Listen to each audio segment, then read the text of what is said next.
Assalamualaikum warahmatullahi wabarakatuh. Bismillah. Alhamdulillah. Assalatu wassalamu ala rasulillah wa ba'du. Eh, Hari ini kita lanjutkan eh, mata kuliah fikih muamalah. Kita akan bahas tentang wakaf. Ya, ada 3 pokok bahasan kita. Pertama definisi wakaf, kemudian dasar hukum wakaf, dan tata kelola wakaf di Indonesia. Eh, Pertama, kita bahas tentang definisi wakaf adalah istilah menyerahkan harta yang kemanfaatannya untuk agar bisa dimanfaatkan dalam jangka panjang sesuai dengan tujuannya. Dengan harapan agar pahala yang dapat itu bisa mengalir terus. Jadi bedanya wakaf nanti dengan sedekah, dengan zakat itu adalah pada aspek manfaat dari wakaf itu sendiri. Kalau zakat itu bisa dimanfaatkan dalam jangka pendek, ya, atau bisa jangka panjang. Sedekah juga begitu. Tapi kalau wakaf itu memang pemanfaatannya untuk jangka panjang. Itu wakaf. Sehingga karena memang harapannya adalah agar apa yang kita berikan, kita dermakan pada orang lain itu pahalanya terus akan mengalir buat kita. Itu tujuan dari wakaf. Nah, kita masuk ke dasar hukumnya. Karena tadi wakaf itu memang tujuannya agar pahalanya mengalir terus selama-lamanya, maka dasar hukum wakaf dari sini diambil, dari hadis ini, dari keterangan, dari penjelasan Nabi tentang amal yang tidak terputus walaupun orang tersebut sudah meninggal dunia. Ya, ini hadisnya sudah sangat masyhur sekali ya. Ada 3 amal perbuatan yang tidak terputus pahalanya. Pertama adalah sedekah jariyah, kedua ilmu yang bermanfaat, terus ketiga anak soleh yang mendoakan orang tuanya itu. Nah, hubungan dengan wakaf itu ada pada sedekah jariyah. Ya, sedekah jariyah itu sedekah yang mengalir terus pahalanya. Tentu yang dimaksud sedekah ini adalah sedekah dalam pengertian yang umum yang pernah kita bahas sebelumnya, bukan dalam pengertian yang sempit itu, yang dipersempit maknanya itu. Nah, sedekah jariyah itu oleh ulama diartikan sebagai wakaf. Kenapa? Karena wakaf itulah sebenarnya hakikat dari sedekah yang mengalir terus itu. Kalau sedekah adalah hibah misalnya, kan terserah yang mendapatkan. Mau dihabiskan dalam jangka pendek, habis berarti setelah habis manfaatnya itu si orang yang bersedekah atau hibah itu sudah tidak ada pahalanya lagi karena sudah dihabiskan. Ya.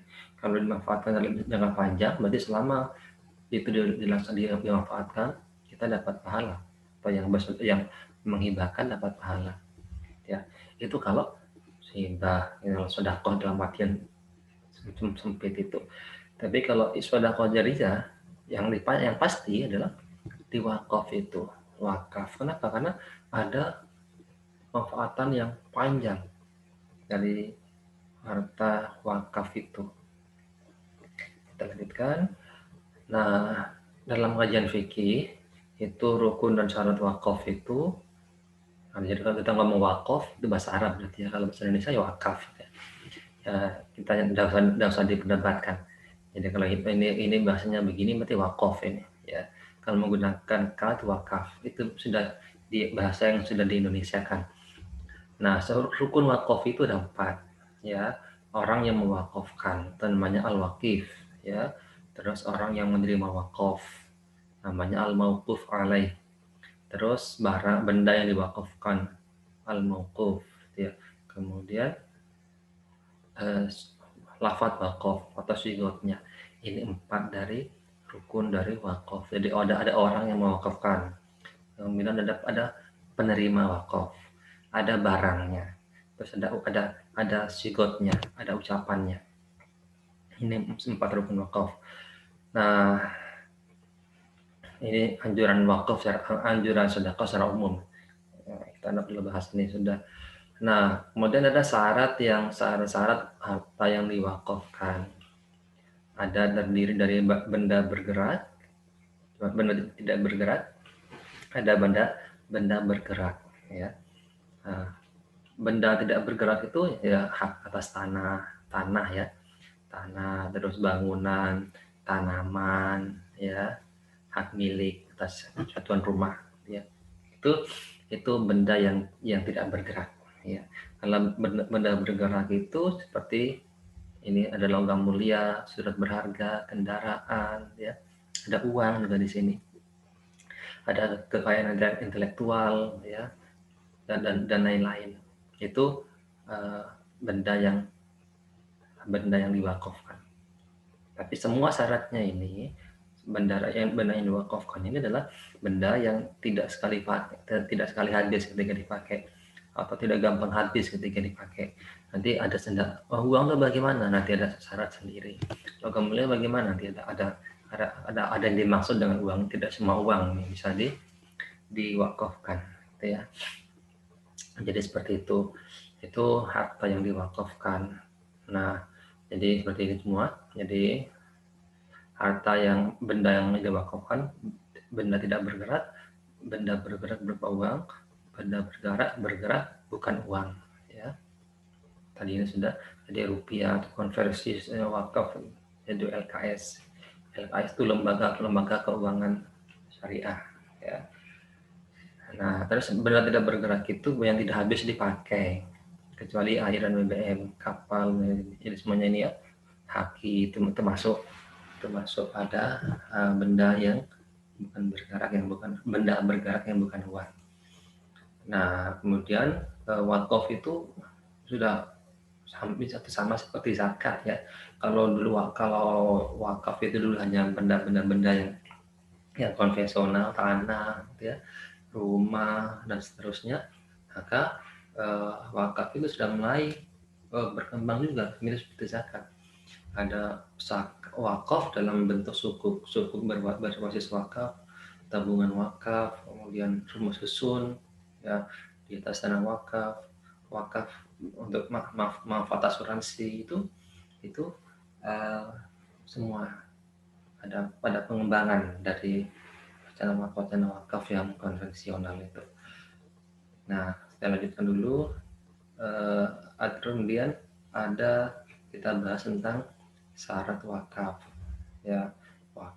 Jadi syarat wakifnya itu adalah ini menurut undang-undang, ya, hampir sama ini, ya, dengan di fikih perseorangan. Syarat perseorangan itu adalah dewasa, berakal sehat, tidak dalam. Jadi ini wakifnya. Wakif juga bisa dari organisasi, ya, tapi organisasi yang resmi, ya, sudah memiliki anggaran dasar, anggaran rumah tangga dan semacamnya. Kemudian ada wakif badan hukum, ya. Ini ada 3 model. Jadi ada 3 model orang yang mewakafkan. Nah, kita lanjutkan. Kita masuk ke pengelolaan wakaf di Indonesia. Di Indonesia, jadi ini elemen-elemen yang terlibat dalam wakaf di Indonesia, ya. Jadi ada wakif, dan ini sebenarnya adalah rangkaiannya. Jadi ada wakif, kemudian ada KUA, ada mauquf alaih, ada nazir, ya. Ini ZH ini udho, ya. Translate-nya udho ini. Nazir, kemudian BWI itu Badan Wakaf Indonesia, ini harta wakafnya, ya. Jadi ini berputar begini, ya. Wakif sebagai pemilik harta wakaf, dia kemudian ke KUA untuk mendaftarkan dan membuat ikrar wakaf, ya. Seperti membuat ikrar wakaf, kemudian dia juga akan berhubungan dengan mauquf alaih, orang yang akan diberikan wakaf, siapa yang akan menerima manfaat dari wakaf itu. Kemudian setelah itu dia akan menunjuk nadhir. Nadhir ini nanti atas persetujuan atas penunjukan dari ini, kemudian ada persetujuan dari KUA juga. Kemudian setelah itu nadhir itu akan melaporkan ke PWI, maka jadilah itu harta wakaf berputar begini. Ya, ini syarat dari wakaf, gitu ya. Komponen wakaf di Indonesia. kalau di fikihnya hanya wakif, mauquf alaih, sama harta. Tapi di Indonesia ditambah, ada peran pemerintah di situ. Nadir juga ada, tapi tidak wajib kalau di fikih. Kecuali ada beberapa hal tertentu yang nanti memang harus ada nadirnya, ya. Nah, jadi di Indonesia ditambah ini. Kenapa ditambah? Karena ini untuk menghindari berbagai macam konflik harta wakaf yang banyak terjadi di Indonesia. Seperti diketahui bahwa Indonesia di masyarakat kita sering terjadi konflik harta wakaf. Orang tuanya mewakafkan tasbih dan tanah tanpa diuruskan ke negara, ke KUA, kemudian diuruskan sampai ke Badan Wakaf Indonesia, oleh anaknya, oleh cucunya, kemudian digugat, ya, tanah wakafnya digugat dan dimenangkan karena tidak ada suratnya, tidak ada bukti administratifnya. Nah, dengan mengikuti pola ini, maka sudah wakaf itu sudah memiliki surat bukti yang cukup kuat sehingga sulit untuk digugat. Nah, siapa nadhir itu? Apa tugasnya? Ini tugasnya nadhir, ya. Jadi dia melakukan pengadministrasian harta benda wakaf, mengelola, mengawasi, dan melaporkan. Ini tugas nadhir. Kemudian syarat dari nadhir itu adalah jadi ada nadhir perorangan, ya. Nazir ini ya. Nadhir pakai dot. Nadhir perorangan. Jadi dia harus warga negara Indonesia, beragama Islam, dewasa, amanah, jadi mampu secara jasmani rohani, tidak terhalang melakukan perbuatan hukum. Ini yang kita masuk yang pada pembahasan pertama dulu, pada awal-awal tentang ahliyatul wujub dan semacamnya itu. Ini yang ini. Jadi harus tidak terhalang. Berikutnya ada nadhir organisasi, ya. Nadhir organisasi ini ya, dia misalnya masjid dan semacamnya itu nadhir organisasi. Nadhir badan hukum itu adalah yang organisasi yang sudah memiliki badan hukum yang resmi. Biasanya di Indonesia banyak lembaga-lembaga amil zakat itu juga mereka juga sekaligus berfungsi sebagai nadhir, ya.